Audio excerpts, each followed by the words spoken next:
এত দয়াদ্র ছিলেন, আল্লাহ তাআলা বলছেন ফালা আল্লাকা বাখিউন নাফসাকা আলা আসারিহিম ইল্লাম ইউমিনু বিহাযাল হাদীসি আসাফা। রাসূল সাল্লাল্লাহু আলাইহি ওয়াসাল্লাম বারবার মক্কার কুরাইশদের কাছে যেত, বারবার কাফিরদের কাছে যেত, যেন তারা ঈমান আনে, যেন তারা খারাপ রাস্তা ছেড়ে দিয়ে ভালো রাস্তায় আসে। বারবার চিন্তা করতো যে ইস, কেন তারা লা ইলাহা পড়ে না, কেন তারা সত্যের পথে ফিরে আসে না। হায় রে, একটুর জন্য তো তারা সামান্য আমার কথাটা শুনলেই তো বেঁচে যেত, ইস একটু আমার কথা মানলেই তো জাহান্নাম থেকে বেঁচে যেত। এরকম অস্থির হয়ে তাদের পেছনে ছুটতেন। আল্লাহ তাআলা বলেছেন, নবী হে, আপনি ওদের পেছনে ছুটতে ছুটতে আপনি তো নিজেকেই শেষ করে দিবেন।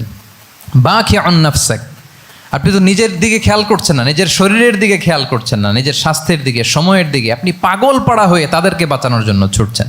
তাহলে কতটা দয়াদ্র কোমল হৃদয়ের অধিকারী হলে যে কাফেররা রাসূল সাল্লাল্লাহু আলাইহি ওয়াসাল্লামকে ফিজিক্যালি মেন্টালি এমন কোনো টর্চার নেই, করে নাই, তাদের পিছনে পিছনে ছুটতেন তিনি। হায় রে, একটু যদি ইমানের রাস্তায় আনা যায়, কোনোভাবে যদি তাদেরকে বুঝিয়ে কনভিন্স করা যায়, তাহলে কম্প্যাশনেট, দয়ালু হওয়া, এটা নেতৃত্বের অন্যতম একটা গুণ। আপনার হৃদয়ে দয়া থাকতে হবে, মায়া থাকতে হবে সবার জন্য, কারণ নেতা তিনি তো সবার।